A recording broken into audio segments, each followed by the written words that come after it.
So for this video, I'm going to be ranking all of Riley Sager's books, which is exciting because I just finished his newest release, Middle of the Night, and I do have some thoughts on that, and it'll be fun to see where that lies in my overall ranking.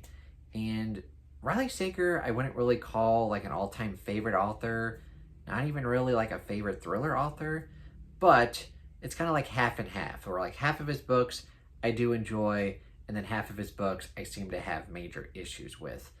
And as you'll see in the breakdown here, I've given two of his books kind of 2.5 stars, two of his books 3.5 stars, two of his books 4 stars, and two of his books 5 stars. So he's kind of all over the place for me. Riley Sager is definitely a hit or miss author for me, but I'm always willing to give him a try because, you know, like a couple of books I've really enjoyed and a couple of books I thought were pretty good.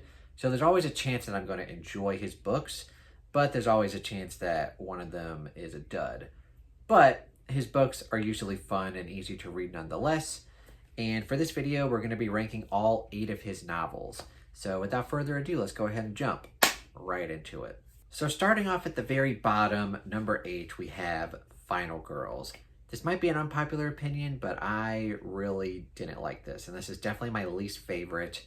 Like I said, might be an unpopular opinion, because I know this was his very first published novel way back in like, I don't know, when did it come out? Like 2016, 2017, around that time.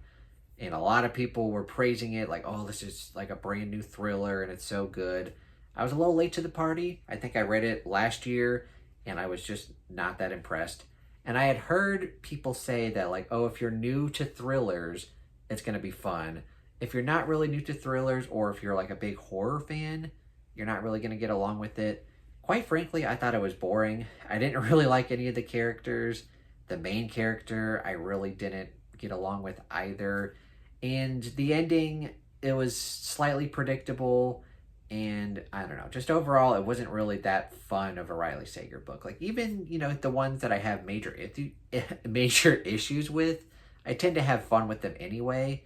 But for this one, it was just kind of boring, which is not really a fun way to describe a thriller book. Thriller books are supposed to be fun.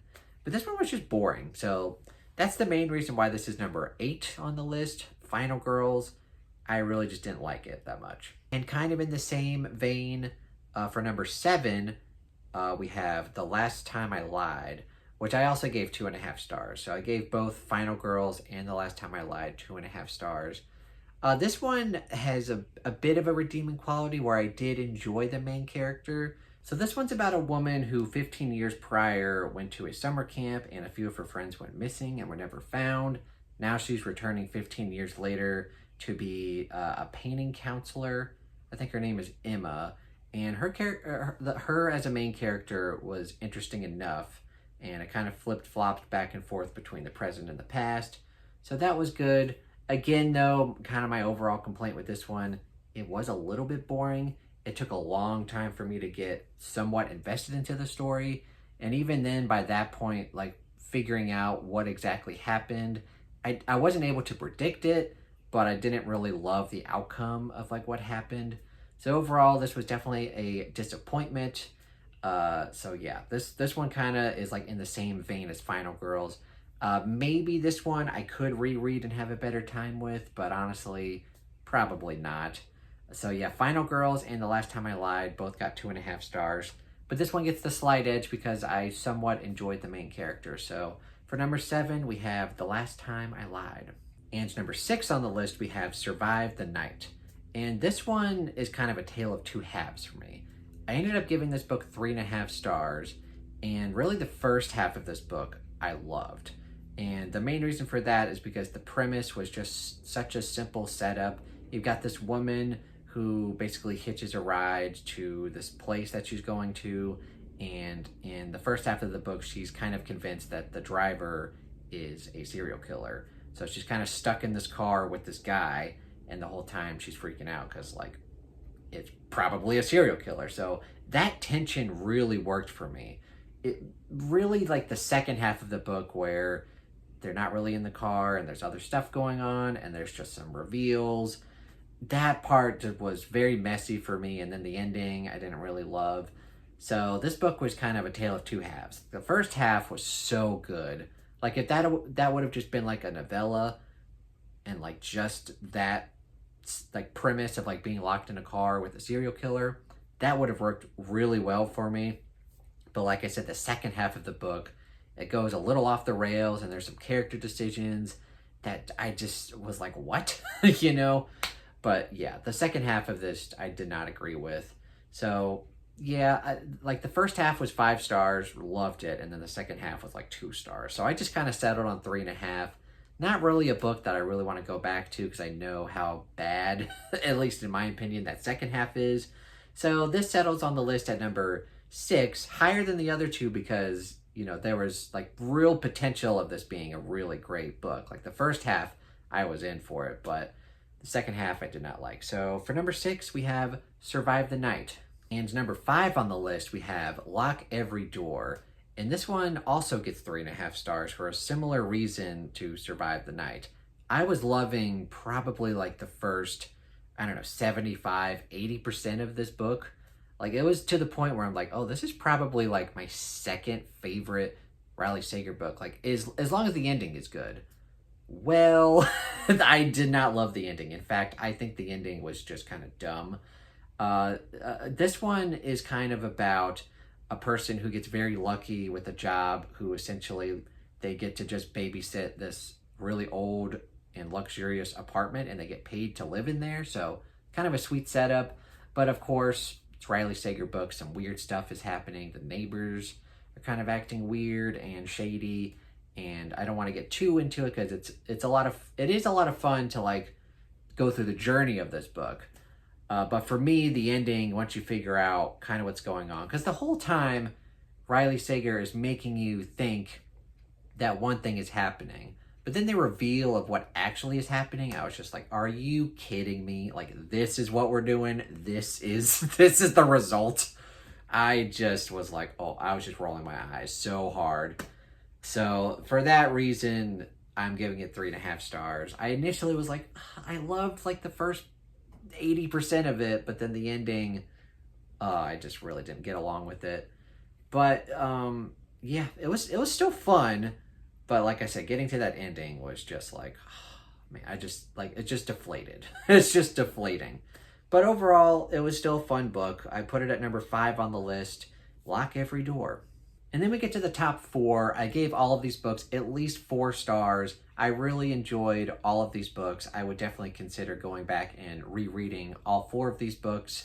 And for number 4 on the list, I'm going to have to go with the one that came out last year, The Only One Left. So the general premise of this book is that you've got someone who wants to have this job at this very secluded house on a hill as basically just like a house aide person.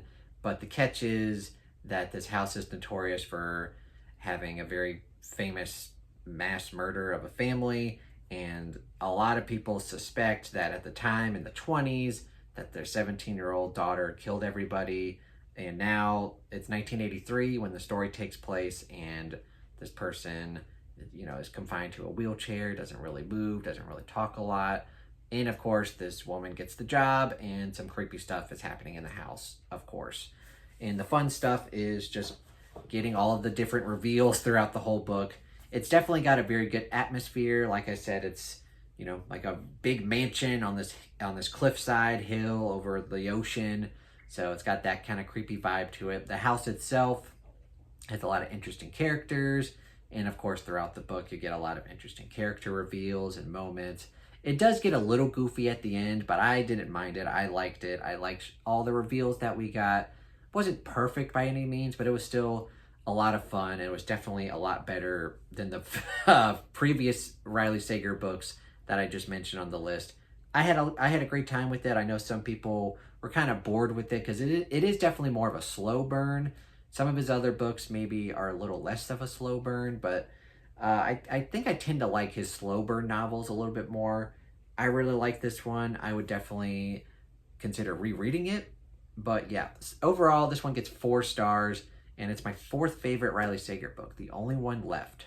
And crack it into the top 3 here. For number 3, we have Home Before Dark.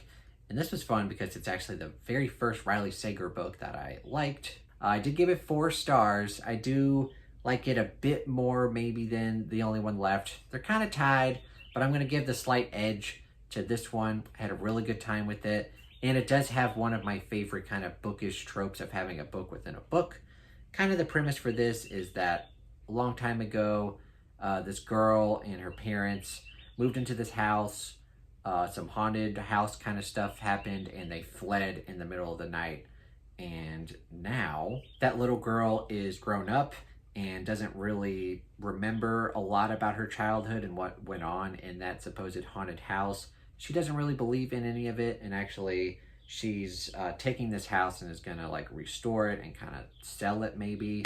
But of course, it's Riley Sager, so creepy stuff is happening as per usual. And I really liked it, and like I said, what really gravitated me towards this book is kind of the book within a book, because she's kind of reading a famous book that was written by her father, which kind of made them famous and made them, you know, pretty sizable amount of money. So she's kind of reading portions of that. So you get a bit of the present time with the now grown-up daughter in this house where spooky stuff is happening, and you're getting recounts of what may or may not have happened a long time ago when they first moved into the house. So that kind of pacing really worked for me. I won't say that I loved every single reveal.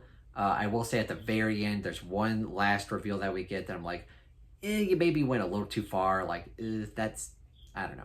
So it's not perfect, but it's still a lot of fun. It's definitely a Riley Sager book that I would go back and reread. And like I said, it's kind of tied really with The Only One Left. They're both 4-star books. They're both very good. Not perfect, mind you, but I really enjoyed them. So overall, this is definitely one of my favorites, and for right now, it's number 3 on the list, Home Before Dark. And now we're cracking into my top 2, and like I've mentioned, both of these are 5-star books. And you're probably wondering, Jake, where is his newest book? I thought you read his newest book. Well, number 2, we have Middle of the Night, which I actually just finished a few hours ago, and gave it 5 stars. I really liked it. This might be an unpopular opinion because I've heard mixed reviews about this. Some people say it's pretty good. Some people say it's boring. I thoroughly enjoyed this book. And like I said, I gave it 5 stars. It's essentially about a little boy who is camping in his backyard in a tent, and then with his best friend, and he wakes up and his best friend is gone and has disappeared. And it's the present time is 30 years later, and he's back in his old house, his old parents' house. And of course, Riley Sager fashion, creepy stuff starts happening, and he's trying to figure out more and more about his past. And because no one ever figured out what happened to that missing boy, his best friend, and you get some details about it in this book. And it was really fun. I thoroughly enjoyed it. I especially liked the audiobook. If you're wondering, the audiobook is narrated by the same person who does Caroline Kepnes' Joe Goldberg series.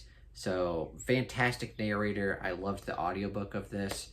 I listened to it in pretty much less than 24 hours. Thoroughly enjoyed it. I loved all of the characters. And that kind of really what makes or breaks a really good thriller for me. Like, it's fine to have like a really fun and engaging plot, but if you don't have great characters to go along with it, I'm probably not going to remember it as much. But this book I basically had no complaints with this book. I really liked it, loved it, and yeah, I gave it 5 stars. I know probably for some people it might be a bit boring, because honestly, not that much happens, but figuring out everything and reveal after reveal, and the big twist at the end, I really did not see coming. Maybe you will. Maybe, experienced Riley Sager fans will have it, like they'll figure it out quickly. I didn't. I was duped. I really enjoyed it. And yeah, that's my second favorite. And yeah, number 2 on the list, we have Middle of the Night, which I gave 5 stars. And that, of course, leaves us with only one Riley Sager book, which is my all-time favorite Riley Sager book. And it's going to be hard to beat it because I don't know. Let's just jump into it. It's The House Across the Lake, which this is by far and away my favorite Riley Sager book. Even though Middle of the Night did get 5 stars and I did love it, it's still not as good as The House Across the Lake, because that's one of the rare books where I was just straight up duped. Like that twist is just so hard to predict, and it just comes out of freaking left field, and you're just like, what is going on? And you have to go back to the beginning of the book. You're like, wait a minute, how does this make oh. And it was just so good. And, you know, all of Riley Sager books are kind of mainly thrillers. That book in particular, or The House Across the Lake in particular, does have sort of a horror kind of blend to it, which I really liked. It obviously deals with a woman who is on a house across the lake.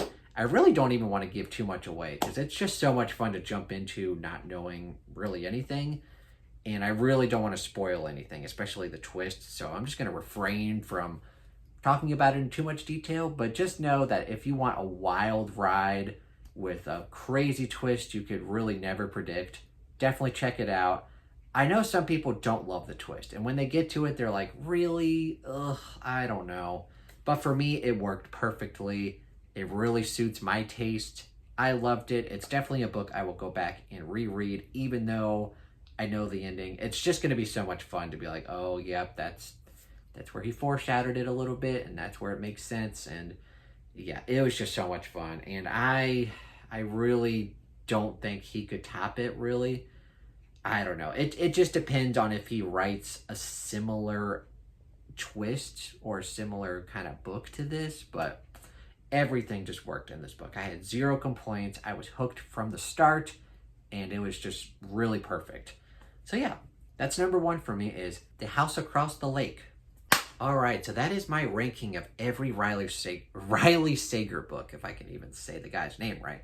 So let me just recap. So number 8, we have Final Girls, and number 7, we have The Last Time I Lied, which are definitely my least favorite. I gave both of those books 2.5 stars. And then we have number 6 with Survive the Night, and number 5 with Lock Every Door, which I both, you know, somewhat enjoyed, but overall the ending and the second half I really did not get along with, so they both got 3.5 stars.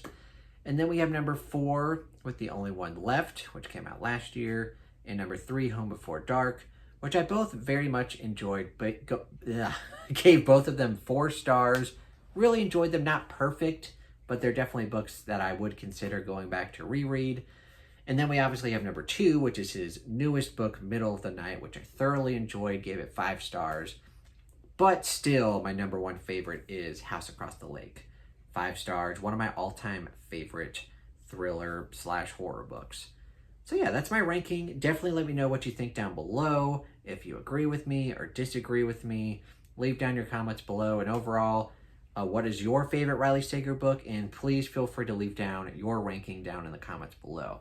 Thank you guys so much for watching. If you enjoyed this video, please give it a thumbs up and consider, man, I can't talk, and consider subscribing to the Bookish Drummer channel and the Bookish Drummer Discord, where we got a bunch of stuff happening.